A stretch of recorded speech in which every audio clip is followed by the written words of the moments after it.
Yende motema ya papa. Yende matoi ya papa. Yende ayoka kabiso pe amemeli papa sango.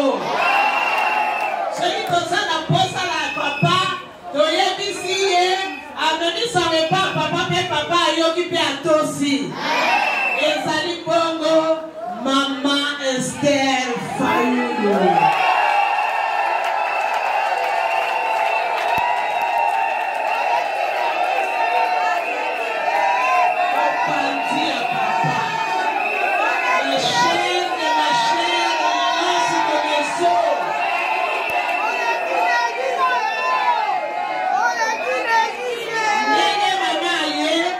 Présence ya papa pesawa.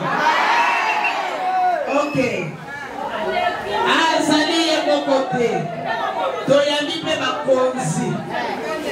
Ba secrétaire national bazali awa. Tozo benga secrétaire national en charge ya justice. Eza bongo papa Clément Moussa.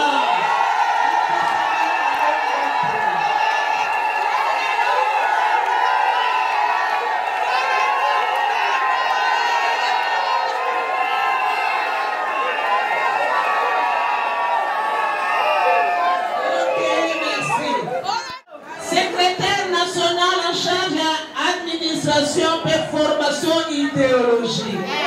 Et ça, mon papa,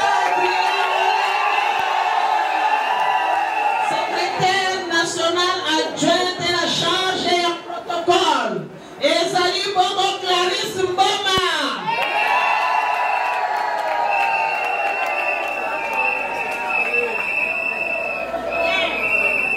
Donc, ça, maman lobina za coordonnatrice nationale ya ba mama na sala kanga bokote adjointe na ngai ezali bongo mama Christine Bubu.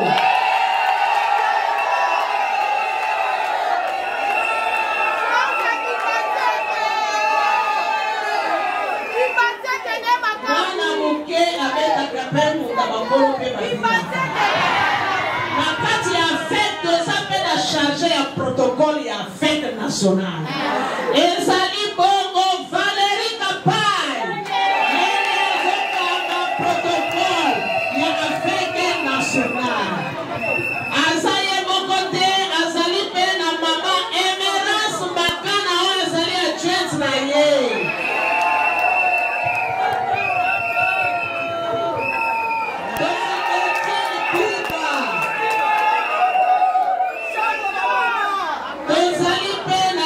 Exécutif na biso. Tozali na exécutif ya Tiango. Papa Pai Pai.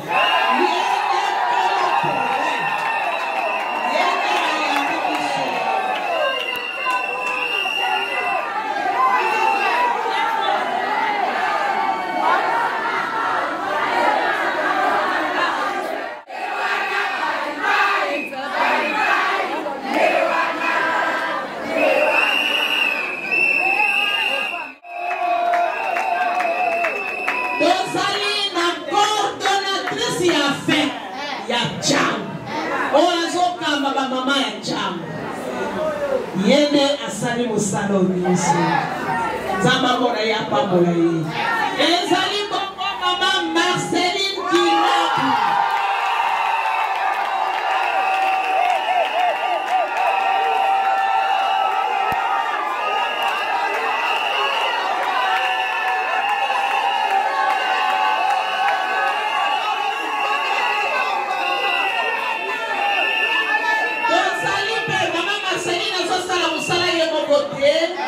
Azali na adjointe na coordonnatrice adjointe ya Chama ezali bongo mama Micheline Mamboui.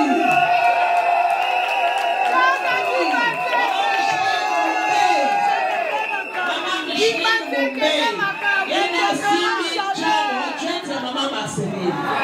Bokoli bisa papa Pai Pai azosala musala ye mokote tozali pe na executive adjointe.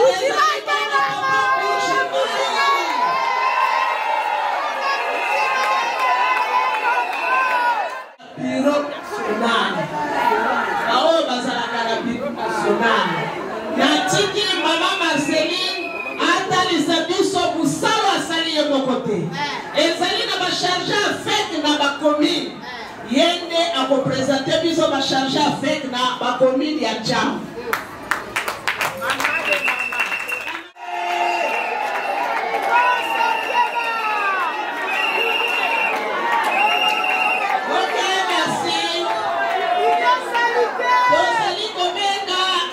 Secrétaire national Jean Aloba Maloba Mouké.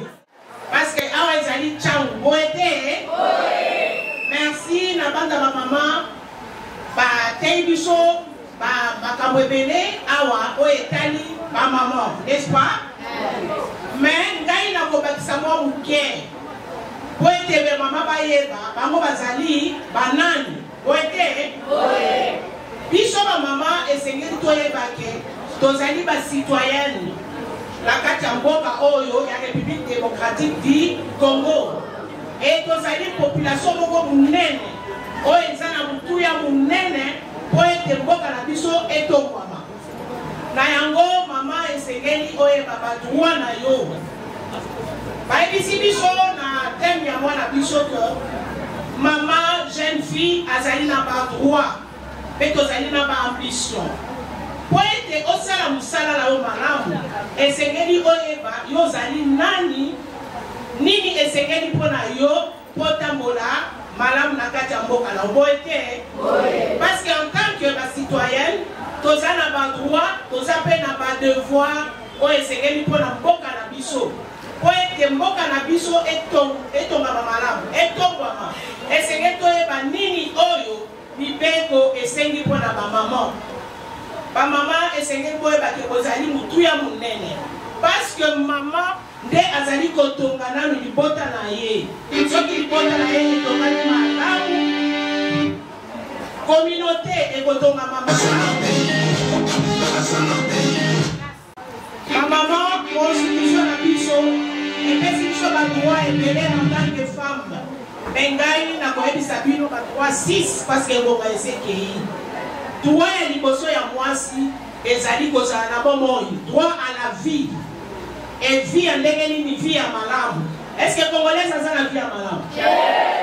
Mais sengeli toyeba ete to réclamer droit wana eza devoir na biso ya koyebisa l'État abongisa makambo ya social po ete mama congolaise a vivre malamu.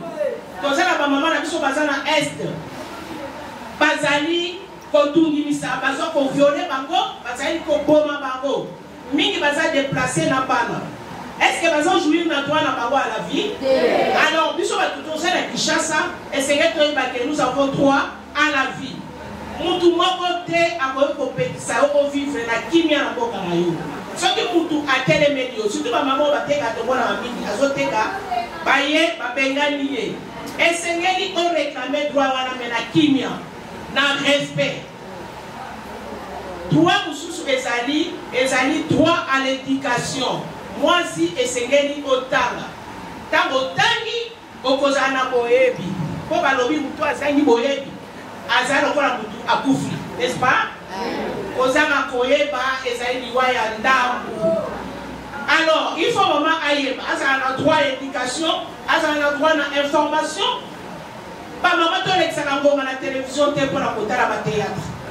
Il faut boyeba makamuni neza koleka na mboka na biso boyete. Il faut boyeba makamuni neza koleka na parti na biso eside boyete.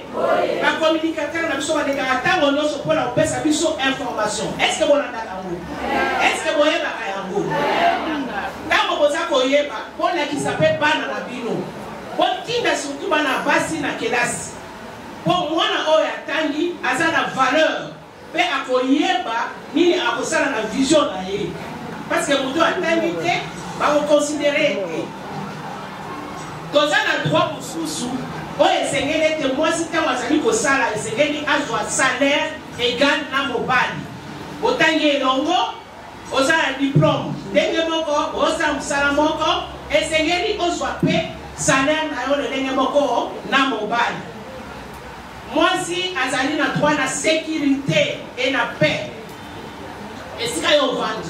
Est-ce que vous allez sécuriser? Quand na banda pour la biso tozali pe na bana o baso sala bobulu boete. Maman esengeli ofandi sa bana na yo. Côté à Bango. On est ça va vivre par Boka. Pour bailler ma côté molana, respect, la kimia. Si vous avez le droit à ma paix, il y a pas que maman qui me pose à la bota na yo. Na yango et c'est que toi et maman a le droit à vivre en paix et à la sécurité. Tout mon côté, à quoi qu'on empêcher au paix, on doit s'exprimer. Maman a vu son mari à Zaliwana.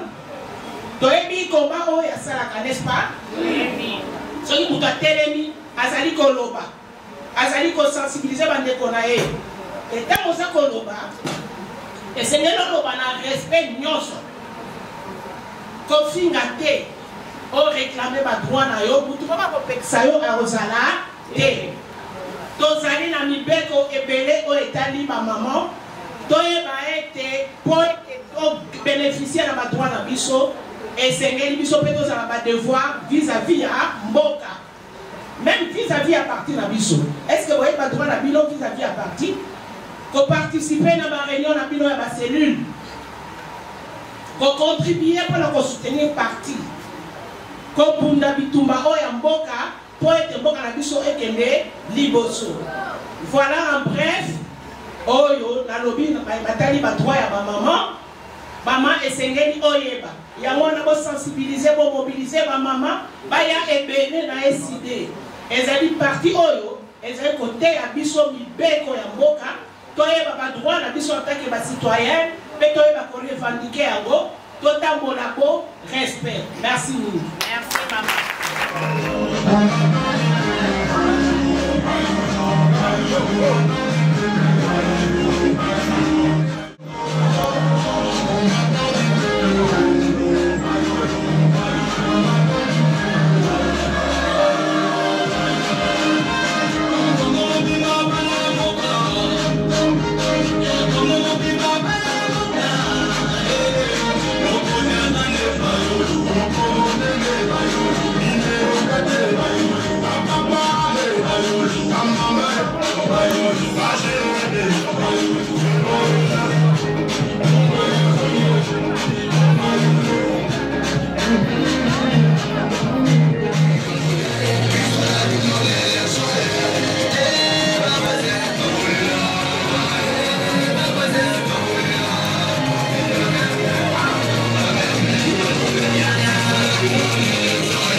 Président Nabiso ya Congo Mobimba, président élu Martin Fayulu, oyo mubana Congo nyonso baponaki.